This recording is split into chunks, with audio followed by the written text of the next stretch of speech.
So throughout his 40-year career, my husband traveled extensively. His job required him to crisscross the country several times a year in order for him to meet with clients. And this meant that he was in airports and on airplanes almost every week. And because of this, he became very adept at kind of navigating the whole airplane, airport kind of process. He had so much experience and had so many good insights that he started this, what he called a list of pro tips. In other words, how to survive air travel. And one of these pro tips had to do with the gate agent. So the gate agent, right, you know who that I'm talking about. It's the person who stands behind the podium and makes the announcements and scans your ticket as you're leaving or getting on the plane and helps you with the seat assignments. So these people, unfortunately, get a lot of the brunt of people who are tired and confused and scared and they're missing flights, and I've seen them, be yelled at, be cursed at. They really kind of get abused.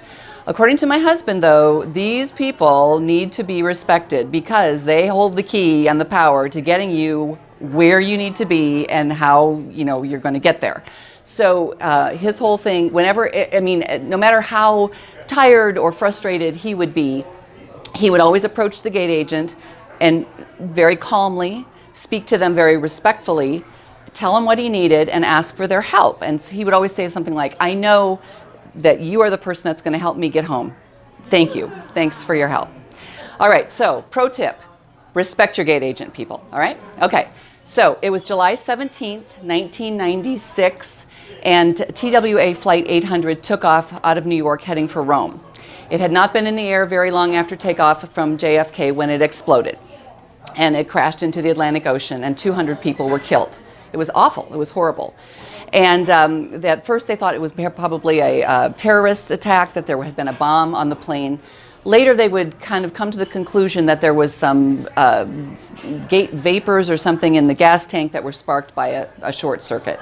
But that was 4 years later. So this was July 17th, 1996.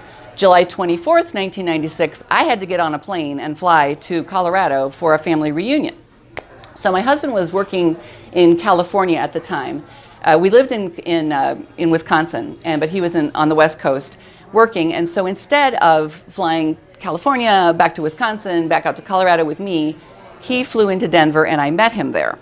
Okay, that worked great. We met, we had the family reunion. It was a lot of fun. It was good. Okay, now came the time for us to go home. And because we were on separate itineraries, we were on two separate planes going home. But in light of what happened, I really wanted to fly with him. I just wanted to be with him. I figured if we were going to go down in a ball of flame, I'd rather go with him than go on without him.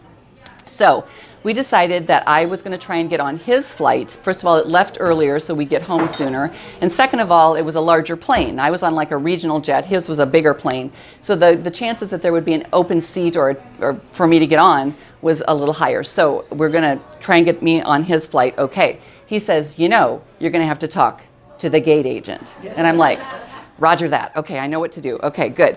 So we go to the airport. It's early the next morning.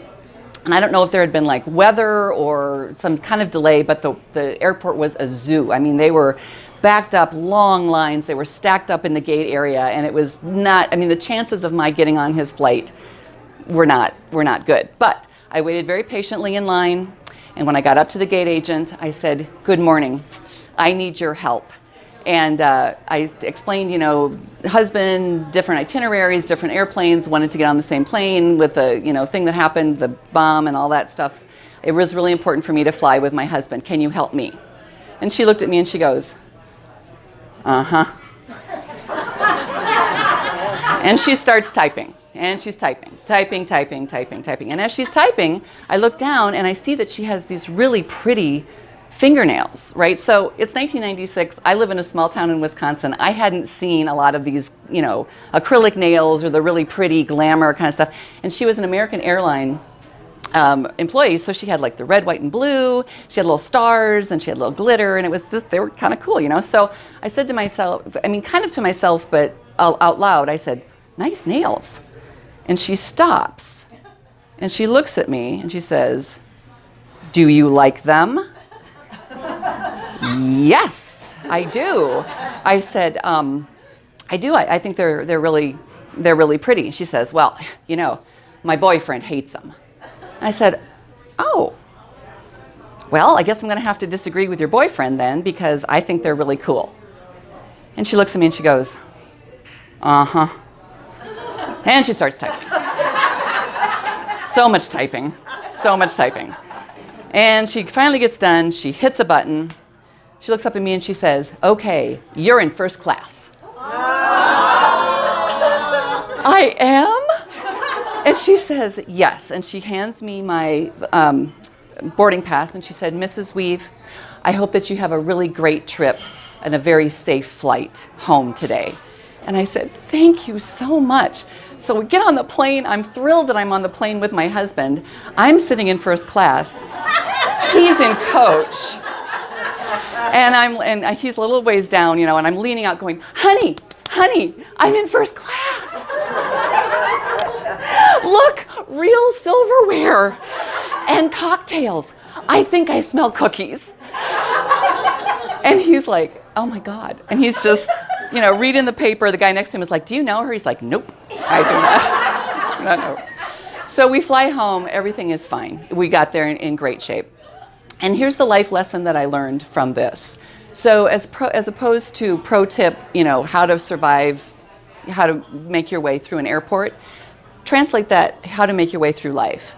I think if we approach each other calmly, speak to each other respectfully, and show each other kindness, that somehow we will all be able to find our way back home. Thank you.